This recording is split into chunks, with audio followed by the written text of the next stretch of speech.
سؤال نفسي افهم، طالما العربيات في امريكا رخيصه ليه في ناس بتركب اوبر وما عندهاش عربيات؟ ده سؤال جميل جدا. تعال بقى احكي لك قصه العربيات في امريكا. انت لما بتشتري عربيه في امريكا، فلوس العربيه مش بس سعرها، يعني العربيه ب 4000 دولار او 5000 دولار، عربيه صغيره قديمه، موديل مثلا 2010 2011، دي عربيه قديمه في امريكا ب 4000 دولار هتشتريها. ده مش ثمن العربيه. العربيه كمان هتدفع عليها فلوس وانت بتسجلها، دي الحاجه الاولى، دي متعارف عليها. الحاجه الثانيه، انت هنا بتدفع كل سنه ضريبه ملكيه على ممتلكاتك. دي من مساوئ امريكا. يعني انت ممتلكاتك، عربياتك، العربيات اللي انا راكنها تحت دي بدفع عليها ضرائب كل سنه، ضرائب ملكيه، ضريبه اسمها بروبرتي تاكس او ضريبه ملكيه. البيت بتدفع عليه ضريبه ملكيه، فكل حاجه هنا في امريكا بتدفع عليها ضرائب. فانت بتدفع ضريبه ملكيه على العربيه. الحاجه الثانيه، انت بتدفع تامين على العربيه. العربيه بتشتغل او ما بتشتغلش لازم تدفع عليها تامين. ففي ناس بتسوق العربيه مره او مرتين او ثلاثه في الشهر، ما بيطلعوش كتير من بيوتهم، فمش بيجيبوا عربيه. ليه مش بيجيب عربيه؟ لان هو هيدفع عليها ضرائب، هيدفع عليها تامين، هيدفع عليها قصص وصرف، والعربيه واقفه فبتعطل.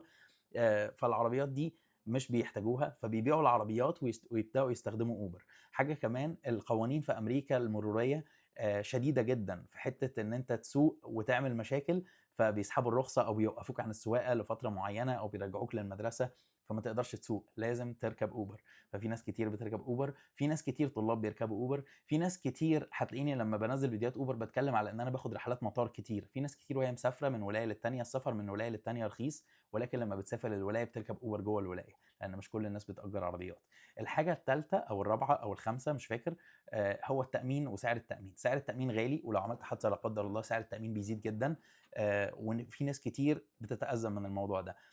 حاجه كمان، انت لو سعر التامين عليك، يعني انت لو عملت حادثه والثانيه والثالثه وسعر التامين بقى عالي جدا عليك، مجرد ما اسمك بيتحط على بوليصه التامين السعر بيرتفع، فانت ما تقدرش تسوق عربيه مش مؤمن عليها. فمستحيل تركب عربيه ثمنها 4000 وتدفع 600 دولار تامين.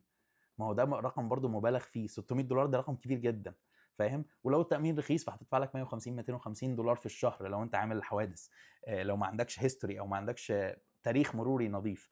فدي قصص كتير قوي في حته اوبر. ليه ناس بتركب اوبر؟ في ناس كتير طلاب بيركبوا اوبر، في ناس كتير بتبقى طالعه تسهر بالليل فهيشربوا، فما ينفعش يسوقوا وهم شاربين لان دي برضو مخالفات، فبيركبوا اوبر. ففي الويك اند بتلاقي الشغل ده كتير.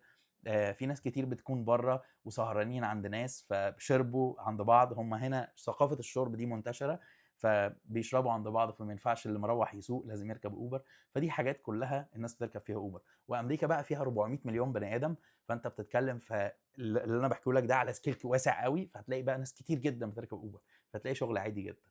فربنا يوفقك ان شاء الله، واتمنى تكون فهمت القصه.